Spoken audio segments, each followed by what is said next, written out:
ये देखो डिटर्मिनेंट का एक सवाल है। कितने क्वेश्चन ऐसे हैं जिनको तुम्हें ऐसा लगता है कि तुम 1 मिनट के अंदर बना सकते हो। ये क्वेश्चन आप देखो, आपको नॉर्मल डिटर्मिनेंट लग रहा होगा, बट ये elementary transformation of the determinant है जो कि सिलेबस में है ही नहीं। तो मैथ डोमेन को किसी भी कीमत पे हल्के में लेने की कोशिश मत करो। आज इस पूरे सेशन में आपको बताता हूं कि आखिरकार मैथ डोमेन होता क्या है, और सबसे इंपॉर्टेंट कि मैथ्स में अगर 250 में 250 का टारगेट लेके चल रहे हो, आप कैसे स्कोर करोगे, पूरी बातें इस सेशन में मैं चर्चा करने वाला हूं। पहले ना इन क्वेश्चन को तुम ध्यान से देखो। ये देखो डिटर्मिनेंट का एक सवाल है, और मुझे देख के ये बताओ कि कितने क्वेश्चन ऐसे हैं जिनको तुम्हें ऐसा लगता है कि तुम 1 मिनट के अंदर बना सकते हो।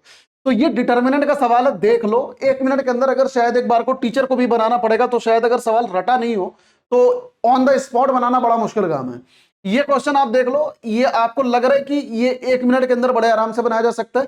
ये क्वेश्चन देखो, alpha beta are the root of this one then the value of this one, ये लंबा चौड़ा। ये क्वेश्चन आप देखो, ये कहने के नाम पे सिलेबस से डिलीटेड है, एलिमेंट्री ट्रांसफॉर्मेशन, ठीक है, लेकिन ये सिलेबस में देखो पूछा गया है। ये क्वेश्चन आप देखो, ये स्टेटमेंट बेस्ड क्वेश्चन, मतलब एक बार कोई स्क्रीन के सामने दिख जाए तो हालत ही खराब हो जाए। ये क्वेश्चन आप देखो, ये आपको नॉर्मल डिटर्मिनेंट लग रहा होगा, बट ये elementary transformation of the determinant है जो कि सिलेबस में है ही नहीं, मतलब किसी भी साल में सिलेबस में नहीं है। ये क्वेश्चन आप देखो, ये भी elementary transformation of the determinant है, ये जो कि सिलेबस से डिलीटेड है बाय द वे। ये क्वेश्चन आप देखो, मतलब अभी तक ये अलग से सवाल आता था, इस बार देखो मैच द कॉलम में क्या खतरनाक तरीके से सवाल फ्रेम कर रखे हैं। सोल्यूशन ऑफ इक्वेशन के ऐसे क्वेश्चन ना जेई वगैरह लेवल में देखने को मिलते हैं, जेई मेंस में। आप ये सवाल देखो, एओडी का क्वेश्चन है, मतलब जबरदस्त क्वेश्चन है ये। आप देख लो, स्क्रीनशॉट ले लो और देखो कि कितने क्वेश्चन आप 1 मिनट के अंदर बना सकते हो। सीएनडी का क्वेश्चन है, कॉन्टिन्यूटी डिफरेंशिएबिलिटी का, डिफरेंशिएशन का सवाल है। डबल डेरिवेटिव पूछ रखा है भाई, सिंगल डेरिवेटिव तो निकालने में हालत खराब हो जाए, डबल डेरिवेटिव पूछ रखा है आपसे। ये क्वेश्चन देखो, ग्राफ पर बेस, जिसे आप जनरली छोड़ के जाते हो, आपको ऐसा लगता है ये तो सब कुछ एनसीईआरटी में आता है, एनसीईआरटी में कहीं ग्राफ दिया नहीं गया, पढ़ेंगे है नहीं, तो ये आउट ऑफ सिलेबस है भैया, लेकिन सिलेबस में है क्योंकि सीवीटी पूछ रहा है। आप ये क्वेश्चन देख लो, एब्सोल्यूट मैक्सिमम मिनिमा का क्वेश्चन है, मतलब जो सबसे ज्यादा कैलकुलेटिव क्वेश्चन है। ये -3/2 4, और इतनी लंबी चौड़ी 4 डिजिट की ये इक्वेशन आपको दी गई है, मतलब नॉर्मल बच्चा एक बार को निकालने में ना दहशत में आ जाएगा ऑन द स्पॉट। ये क्वेश्चन आप देखो, ये कहने के नाम पे एनसीईआरटी का सवाल है, बट आप इसके ऑप्शन देखो तो भाई ये सीवीटी का लेवल है। तो अगर आप अभी भी हल्के में ले रहे हो ना सीवीटी मैथ्स को, तो बेटा बिल्कुल वहां से निकल जाओ, क्योंकि सीवीटी मैथ में आपका 2000, अगर मैं 26 की बात करता हूं तो 2026 में 242 नंबर, ये एनटीए स्कोर था, ये एनटीए स्कोर हाईएस्ट गया था। तो आप लोग ये कंपटीशन समझ सकते हो, मतलब किसी बच्चे का मैक्सिमम गया ही नहीं है।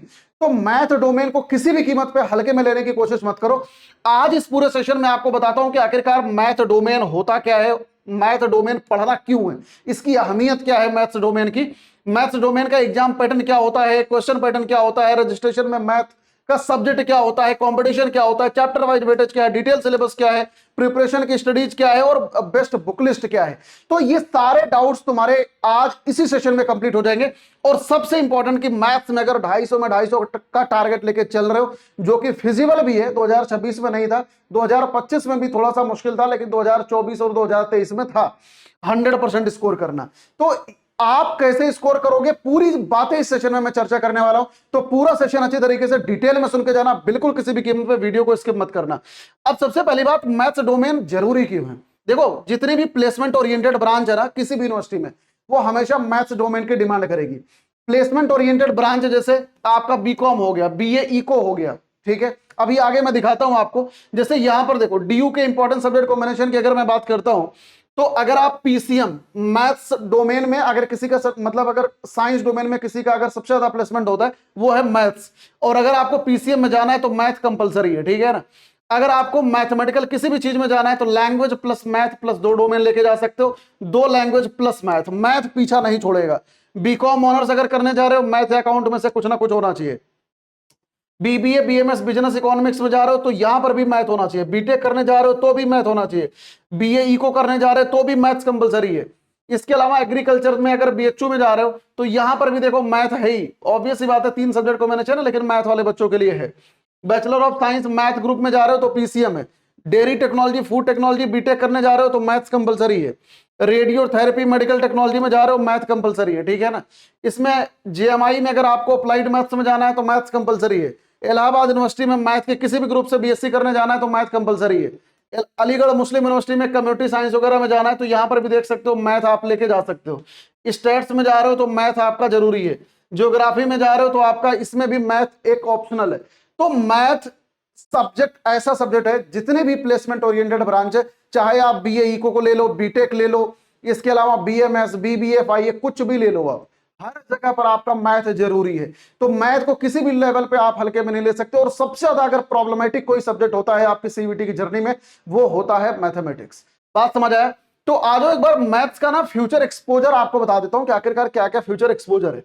सबसे पहले B commerce, BBA, BMS, commerce oriented branches में इसका जबरदस्त एक्सपोजर है। समझ रहे हो आप? बीटेक, बीटेक फ्रॉम एनीवेयर, आप आगे चल के गेट दे दो, पीएसयू कर लो आईआईटी एनआईटी से, ठीक है, आईआईटी से बीटेक कर लो, पीएसयू में चले जाओ, गेट देके एमटेक वगैरह करने चले जा सकते हो। गवर्नमेंट जॉब में जैसे आरआरबी ग्रेड बी वगैरह की जॉब होती है, गवर्नमेंट सेक्टर में आईईएस की जॉब होती है, ये सब में आपका आगे मैथ बहुत ज्यादा काम देने वाला है। प्राइवेट सेक्टर में अगर जा रहे हो, कोई भी प्राइवेट सेक्टर की जॉब विदाउट मैथ्स कुछ नहीं होता। एमबीए करने जा रहे हो, कैट, एक्सेट, आईआईएफटी, एफएमएस, किसी भी जगह पे आपको मैथ हमेशा एज देने वाली है। फॉरेन एक्सपोजर, आप मैथ के थ्रू कहीं भी जा सकते हो, मतलब दुनिया की किसी यूनिवर्सिटी में आप जा सकते हो। तो भाई मैथ डोमेन का फ्यूचर एक्सपोजर खतरनाक है, चाहे आप किसी भी डोमेन में जाओ, मैथ अगर लेके आप पढ़ रहे हो, आपको एक्स्ट्रा 100% मिलना तय है। अब पेपर का जो पैटर्न है बाबू, सारे क्वेश्चन एमसीक्यू होते हैं और हर एक सवाल +5 नंबर का होता है, गलत सवाल पर -1 नंबर मिलते हैं। इसमें हर क्वेश्चन में 50 सवाल होते हैं, सारे क्वेश्चन कंपलसरी होते हैं, ठीक है। ड्यूरेशन मैंने आपको बता दिया 60 मिनट का होता है। एग्जामिनेशन जनरली 2 शिफ्ट में इसका होता है, ठीक है। इसके अलावा मार्किंग स्कीम +5 नेगेटिव मार्किंग आपको बताई दी है। सिलेबस कहां से डाउनलोड करोगे अभी आगे मैं आपको बता भी दूंगा। ये सीवीटी की वेबसाइट cvt.nta.nic.in पर जाओगे, यहां पर इंफॉर्मेशन पे जाके आराम से डाउनलोड कर सकते हो। अब मार्किंग स्कीम देख लो प्रॉपर डिटेल में। हर सही सवाल पर +5, गलत जवाब पर -1, छोड़ोगे सवाल तो 0 नंबर। एक से ज्यादा सही ऑप्शन है तो आप अगर किसी भी करेक्ट ऑप्शन पर टिक मार करोगे तो आपको +5 नंबर मिल जाएगा। इसके अलावा अगर सारे ही ऑप्शन गलत है या क्वेश्चन ही गलत है तो सारे बच्चों को इसमें बोनस नंबर दिया जाता है और ये क्वेश्चन ड्रॉप्ड कैटेगरी में डाल दिया जाता है। अब मैथ्स का जो पेपर पैटर्न है, एक बार पेपर पैटर्न ध्यान से सुनो। जब मैथ का आपका विंडो खुलता है ना, तो वहां पर एक सेक्शन होता है कोर मैथ और दूसरा होता है बाबू अप्लाइड मैथ का। दोनों में क्वेश्चन ये 50-50 सवाल करने होते हैं, 1 घंटे में 50 सवाल, इसमें भी 1 घंटे का करना होता है। चॉइस क्वेश्चन, सारे क्वेश्चन इसमें कंपलसरी होते हैं, ठीक है ना। अब इसमें देखो, जब पेपर देने जाओगे तो मैथ का पेपर दिखता कैसा है। पेपर देने जाओगे, आपकी कंप्यूटर स्क्रीन खुलेगी, वहां पर आपको कोर या अप्लाइड आपको सेलेक्ट करना होगा। एक्चुअली 2 सेक्शन होता है, एक तो कॉमन सेक्शन होता है जो सारे ही बच्चों को करना होता है, कॉमन वाला, और दूसरा कोर या अप्लाइड में से कोई भी एक आपको सेलेक्ट करना होता है। अगर आप मेरे से पढ़ रहे हो तो मैं आपको इसका पार्ट B1 यानी कि जो कोर मैथ है वो मैं आपको पढ़ाता हूं, मैं अप्लाइड नहीं पढ़ाता आपको। उसके बाद आपका वही पेपर हो जाएगा। Keep in mind you can not switch your section between the session, यानी कि अगर एक बार कोर खुल गया तो अप्लाइड में नहीं जा पाओगे, अप्लाइड खुल गया तो कोर में नहीं जा पाओगे। इसके अलावा आपको पेपर सबमिशन, यहां पर एक इंपॉर्टेंट डाउट आपको क्लियर कर दूं। जैसे दिल्ली यूनिवर्सिटी में यह कहा जाता है कि आपने जो क्लास 12th में सब्जेक्ट लेके पढ़ रहे हो, वही सब्जेक्ट लेके आपको डीयू का मतलब सीवीटी में आपको पेपर देना है। लेकिन डीयू की इंफॉर्मेशन ब्रोशर में एक चीज और लिखा होता है कि आप ना कोई क्लोजेस्ट सब्जेक्ट के थ्रू भी आप पेपर दे सकते हो, मतलब आपका सब्जेक्ट कॉम्बिनेशन वो काउंट किया जाएगा। जैसे अगर मान लो आपने 12th में कोर मैथ ले रखा है तो आप सीवीटी में अप्लाइड दे सकते हो, बात समझ आया। और अगर सीवीटी में, अगर लेट से 12th में आपने अप्लाइड ले रखा है तो सीवीटी में आप कोर दे सकते हो, इसमें कोई समस्या डीयू में नहीं आती। विदाउट एनी डाउट आप इसका पेपर दे सकते हो बड़े आराम से। अब यहां पर बच्चों का एक सवाल और आता है, सर ये बताओ कोर और अप्लाइड दोनों में से मुश्किल कौन है? भाई दोनों मैथमेटिक्स है, बात समझ रहे हो आप। दोनों में से कोई आसान नहीं है, दोनों में से कोई मुश्किल नहीं है, दोनों का लेवल सिमिलर है। वो अलग बात है कि तुम कोर पढ़ रहे हो तो अप्लाइड के सवाल देख के तुम्हें ऐसा लगता है कि अरे ये तो आसान ही है, या अप्लाइड वालों को कोर के सवाल देख के लगता है वो ये तो आसान है, अब अगली बार ना हम कोर में देंगे या अप्लाइड में देंगे। तो जो मेरी रिकमेंडेशन यही है, मैथ की स्विचिंग मत करो, जो आपने 12th में लेके पढ़ रखा है वही आप पेपर दो। आप अननेसेसरली फालतू में एक अलग से सब्जेक्ट पढ़ने मत बैठ जाओ। अब इसका जो सिलेबस है 2027 का, इस पर मैंने एक डिटेल वीडियो बना रखी है, चैनल पर ऑलरेडी अवेलेबल है, और ये पीडीएफ भी बेटा मैंने टेलीग्राम पर डाल रखा है, ठीक है ना। इस पीडीएफ को जाके डिटेल सिलेबस का बाइफरकेशन ले लेना, ये मैथ्स डोमेन सिलेबस 2027 की डिटेल वीडियो, और ये वाली वीडियो जाके जरूर सुन लेना एक बार 100%। मतलब अगर सच में चाहते हो ना अपना मैथ डोमेन बचाना, एक बार जाके सुन लेना प्रॉपर डिटेल में बिना भगाए। अब एक बार 2022 से लेकर 2025 का ये कॉमन सेक्शन और ये कोर मैथ सेक्शन का मैं आपको डिटेल में एक बार बाइफरकेशन बताता हूं कि कहां से कितना सवाल आया और इसमें कौन कौन सा ऐसा टॉपिक है जिनका वेटेज सबसे ज्यादा हाईएस्ट रहा है। ध्यान रखना, ये मैं 2022 से लेकर 2025 तक का बता रहा हूं। एक्चुअली 2026 का अभी तक उतना ज्यादा पेपर मिल नहीं पाया जिसका डेटा अवेलेबल मैं कर पाऊं। ये ना सवाल मैं हर साल पढ़ाता हूं तो मैंने इनकी काउंटिंग बड़े आराम से कर ली है, बट 2026 की काउंटिंग अभी तक नहीं कर पाया क्योंकि अभी भी पेपर का कलेक्शन ही थोड़ा सा चल रहा है, तो उसके बारे में मैं आगे चल के कोई एक सेपरेट वीडियो बना दूंगा। बट बाकी सालों का आप एक बार देख लो। इसमें सबसे खतरनाक वेटेज देख रहे हो मैट्रिसेस का है, ये ईयर वाइज बाइफरकेशन देख लेना। 2024 में तुम्हारे को कम दिखेगा क्योंकि इस साल पेपर ऑफलाइन हुआ था और ऑफलाइन में सिर्फ और सिर्फ एक सेट पेपर बना था, समझ रहे हो? तो इस वजह से ना इस साल तुम्हारे को क्वेश्चन कम दिखेंगे। बाकी हर साल सीबीटी मोड में पेपर हुआ है, तो सीबीटी में क्या होता है, मल्टीपल सेट बनते हैं, तो इसमें ना सारे सेट की काउंटिंग मैंने डाल रखी है। मैट्रिसेस में 2022 में 16, 2023 में 73, तो टोटल पीवाईक्यू जाए 167। उसके बाद एओडी से 142। ये ना मैंने डिक्रीजिंग ऑर्डर में लगा रखा है ताकि आपको ना टॉपिक समझ आ जाए कौन सा ज्यादा इंपॉर्टेंट है कौन सा कम। ये ध्यान रखना, ये कॉमन सेक्शन का है ये। इसके अलावा डिटर्मिनेंट का देख लो आप 134, डिफरेंशियल इक्वेशन देख रहे हो आप 99, बहुत वेटेज है भाई। एलपीपी जो सबसे आसान टॉपिक है 99, मतलब 99 नंबर, 99 क्वेश्चन, तो ये समझ लो एलपीपी से आ रखा है। प्रोबेबिलिटी का वेटेज सोचो उससे कम है। उसके बाद application of the integral, indefinite integral, relation and function 32, continuity differentiability 27, definite integration.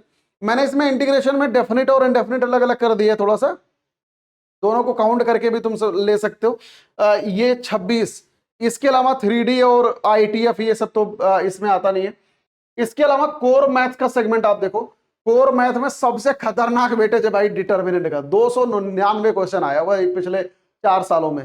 AOD से 257 question, matrices 207, probability 190, vector 180, relation function 177।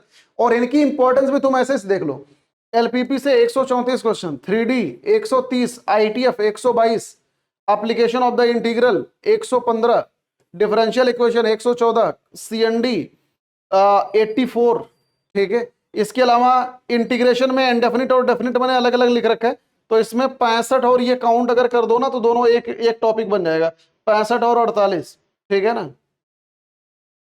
तो इसमें ये दोनों एक में ही काउंट कर सकते हो इसको। 65 + 48 कर लेना, 8 5 13, 6 4 10, 1 11, तो 113 क्वेश्चन इंटीग्रेशन से मान के चलो, ठीक है ना। तो ये पूरा का पूरा इसका चैप्टर वाइज वेटेज है।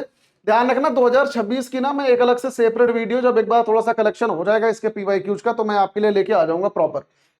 अब इसमें देखो, अगर 250 में 250 नंबर अगर आपको लेके आना है बाबू, आपको करना क्या है मैथ्स में, सबसे पहला काम अपना सिलेबस कंप्लीट करो। इसमें ना कोई जरूरी नहीं है कि ऐसा पीएचडी जाके करो, सबसे पहले वो सिलेबस एक बार ढंग से डिसेंटली कंप्लीट करो। चाहे बराबरी बर्बाद कर रखी है, चाहे आबाद कर रखी है, ठीक है, चाहे बचपन खराब है, चाहे कुछ भी है। उसके बाद क्लास नोट्स अच्छे से तैयार करो, शॉर्ट नोट्स बनाओ, 1 पेज नोट्स बनाओ। ये 3 चीजों पर तुम्हारे को फोकस करना है भाई। क्लास भगा भगा के देखना नहीं है कि मतलब पीडीएफ बस रख ली डाउनलोड करके और कुछ हो नहीं रहा उसका। अपनी आपकी कॉपी में एक एक चीज होना जरूरी है बेटा।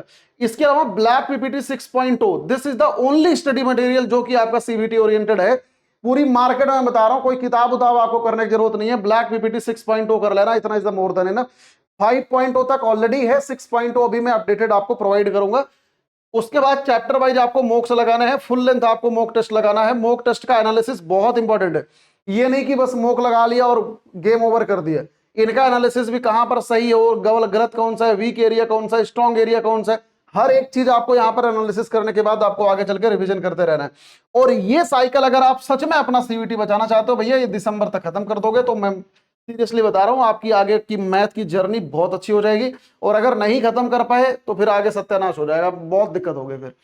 अब how to maximise score in the math, ये जो मैं चीजें बता रहा हूं ना, ये पिछले 4-5 सालों का मैं तुम्हारे को अपना अनुभव बता रहा हूं। ये जो सीबीटी का अनुभव है और बाकी जो मैं बता रहा हूं तुम्हारे को पिछले 10 सालों का अनुभव बता रहा हूं। तो जितनी बातें बताऊंगा ध्यान से सुन लेना, इसमें बिना अपनी अकल लगाए बिल्कुल भी। सबसे पहली बात, फॉर्मूला रट के रखो। जो फॉर्मूला नहीं याद हो रहा अपनी आंखों के आगे दीवार पर चिपका लो। Short notes, 1 page note, sticky notes, ये बार बार लिखो। ये तुम्हें क्या लगता है मैथ्स का एक बार में फॉर्मूला लिख के आ दो, कुछ नहीं, कॉपी के पीछे बार बार उसको लिखो। ग्राफ आना जरूरी है मैथ्स में। ग्राफ अगर नहीं देख रखा है, दृष्टि सीवीटी पर मैंने करा रखा है, दृष्टि सीवीटी ग्राफ सेशन जाके डाल देना, होम पेज पर ही तुम्हारे को मिल जाएगा। 2 लेक्चर है, जाके देख लेना। Method of the question mind में फिट करके रखो। मैथ ना ऐसा नहीं होता जाके पेपर के समय वहां जाके दिमाग लगाओगे, पहले ही हर टाइप के सवाल आपको पता होना चाहिए कि आखिरकार किसमें क्या है। और ये मत सोच लेना कि 500 सवाल करके चले जाएंगे तो मैथ डोमेन हो जाएगा, भाई कम से कम 5000 सवाल करके जाना पड़ेगा, तब जाके बेटा पेपर में होगा। एकदम ऑनेस्ट बात बता रहा हूं। क्वेश्चन को पहले से फिक्स करके रखो कि कैसे सॉल्व करना है। क्वेश्चन मोस्टली मैच करेगा आपको ब्लैक पीपीटी 5.0 या 6.0 से 100% आपको बता रहा हूं। मैथ में हर क्वेश्चन को सॉल्व जरूर करो। तुम में से कई सारे बच्चे क्या होते हैं, सेशन देखते हैं, सॉल्व खुद से नहीं करते। खुद से अगर कलम चला के एक एक सवाल का आंसर नहीं निकाला ना, मैं अगर 10,000 सवाल करा दूंगा तुम एक एक सवाल नहीं बना पाओगे खुद से। तो ये बात ध्यान रखना, सवाल चाहे कोई भी हो, चाहे कितना भी आसान है, चाहे कितना भी मुश्किल है, आपको बेटा सवाल खुद से बनाना ही बनाना है। ठीक है, क्वेश्चन खुद से सॉल्व करोगे, पेपर में क्वेश्चन, पेपर अगर सवाल नहीं करोगे पेपर में सवाल नहीं बनेंगे। मॉक में वही क्वेश्चन पहले करो जो अच्छे से आते हैं, ठीक है ना। जब पेपर में देने जाओ तो बेसिक कैलकुलेशन पहले से माइंड में फिट करके रखो कि जैसे 2 square plus 2 square plus 1 square होता है 9, 9 का अंडर रूट होता है 3। तो ऐसे बहुत सारी कैलकुलेशंस होती हैं जिनको आपको पहले से ही दिमाग में फिट करके रखना है। तो ये सारी वो बातें हैं जो मैंने आपको निचोड़ समझाए हुए हैं, आपको ये सारी चीजें जाके बेटा फॉलो करनी है। ध्यान रखना, अगर आप लोग मैथ की तैयारी जेन्युइनली चाहते हो मेरे से पढ़ना, आप लोग दृष्टि सीवीटी का कोई भी पेड बैच आप ले लेना। और बाकी अगर आपको कोई भी समस्या होती है, आप टेलीग्राम पर मेरे साथ में जुड़े रहो। दृष्टि सीवीटी का टेलीग्राम चैनल है, ये क्यूआर कोड स्कैन कर लेना, अदरवाइज आपको कमेंट सेक्शन के अंदर मिल जाएगा। अगर आप डिटेल में मैथ मेरे से पढ़ना चाहते हो, आप दृष्टि लर्निंग ऐप गूगल जाके कर लेना, दृष्टि लर्निंग ऐप लिख लेना, वहां पर सीवीटी के कैंपस और फ्यूजन बैचेस दोनों चल रहे हैं। तो अगर आप लोग ड्रॉपर हो तो कैंपस बैच में, अगर क्लास 12 के साथ में दे रहे हो क्लास 12 प्लस सीवीटी, तो बेटा आप लोग फ्यूजन बैच में आराम से एनरोल करके पढ़ सकते हो। बात समझ आ गई। तो ये पूरी डिटेल जानकारी मैंने आपको मैथ्स डोमेन के बारे में दी है। कोई भी और एडिशनल जानकारी चाहिए, या अगर आपको ये वाली पीडीएफ चाहिए जो मैंने आपको बताया था, ये सिलेबस की पीडीएफ चाहिए, अगर यही पीडीएफ चाहिए तो मुझे कमेंट के अंदर बता देना, टेलीग्राम पे मैं आपको अपलोड कर दूंगा, ठीक है ना। और ये वाली पीडीएफ आप और ये वाला सेशन जाके जरूर चेकआउट कर लेना, वीडियो का लिंक आपको डिस्क्रिप्शन में मिल जाएगा। So thank you so much, God bless you all. सभी मेरे बच्चों को wish you all the very best बेटा। अब एग्जाम की तैयारी को और बेहतर करने के लिए हमारे चैनल को लाइक, शेयर और सब्सक्राइब करना ना भूलें।